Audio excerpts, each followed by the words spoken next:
Bueno, hoxe queremos sinalar, ademais aquí no suposto quilómetro cero de Vigo, unhas cuestións que para nós non son secundarias a hora de abordar non só o proceso das municipais, senón abordar tamén o que vai ser o proceso de negociación do futuro goberno. Nós queremos que haxa unha senda viguesa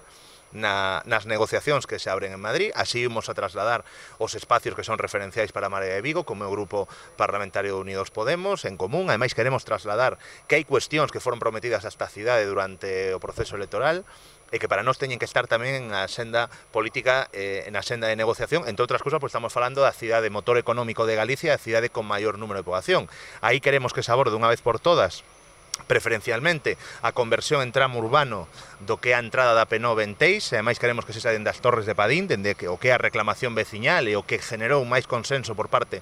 do conxunto da sociedade viguesa. Queremos ademais que se aborde non só o tramo gratuito de Redondela, que da AP9, que é unha reivindicación, ademais que o Partido Popular e o Partido Socialista se van alternando en vindicar, pero te van alternando tamén en botarse en cara que non se leva adiante, e análogamente a iso Vigo necesita que a AP9 sexa nacionalizada e que sexa todos os seus tramos gratuitos, unha vez que xa decimos que a amortización xa está perfectamente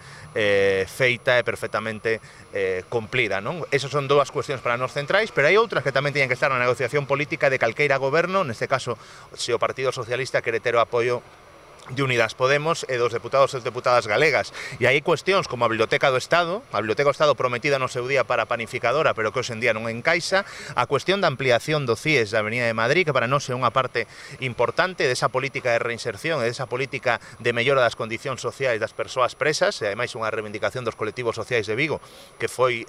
prácticamente ninguneada polo Partido Socialista na última legislatura, e logo abordar un debate serio dunha vez por todas de como é a conexión ferroviaria de Vigo coa península e como é, se ten que ser en un mecanismo de alta velocidade, se ten que ser un mecanismo de velocidade alta, pero que un noso único que temos claro, toda vez que se está enmendando os propios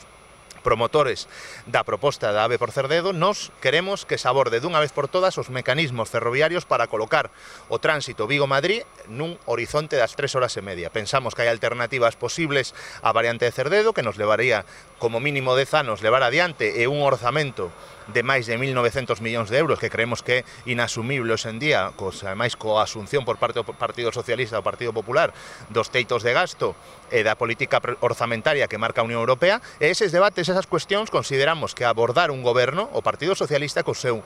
presidente o seu presidente dos alcaldes, o seu presidente da Federación Española de Municipios e Provincias a toda agora, debería abordar, porque para nós son cuestións absolutamente irrenunciables. Quería preguntarte por el aeropuerto. Parece que se van a incorporar dos nuevas compañías de low cost al aeropuerto. Volveremos a cometer o mesmo erro. Pensar que un concurso público de promoción turística ten que ser a imaxen e semellanza das compañías aéreas. Se o faz a imaxen e semellanza da compañía aérea en algún momento lle interesa unha ruta e dentro dun ano lle interesa outra diferente. Por lo tanto, nos pedimos que se quere facer unha promoción turística de Vigo se faga sobre líneas consolidadas, non con líneas a demanda das compañías aéreas, porque se se fai así, o que pasará é que cando haxa un cambio da estrategia empresarial da compañía aérea acabará marchando, como pasou con Volotea, como pasou con Ryanair. E pensamos que primeiro hai que facer o concurso, decir que liñas require Vigo, e logo a partir de aí buscar, a través dun concurso público, as compañías que queren concursar e, polo tanto, que teñen que licitar dunha maneira transparente. E, ademais, seguimos dicindo, hai un instrumento moito máis válido que o ten o Ministerio de Fomento, que se aplica non só aos aeroportos de Canarias e de Baleares, senón que se aplica xa a aeroportos peninsulares, de declarar de interese será os voos Vigo-Madrid e Vigo-Barcelona, e, polo tanto, estar suxeitos á subvención directa do Ministerio de Fomento. Xa se fai dende os aeroportos extremeños de algún aeroporto andaluz con Madrid, e, polo tanto, pensamos que é posible facelo. É unha fórmula que este Concello nunca quiso explorar, pero que seguimos pensando que é perfectamente válida. Por último, la valoración del debate que tuvisteis ayer, no estaba el candidato del Partido Socialista, estaba el número 8 de la lista. ¿Qué te...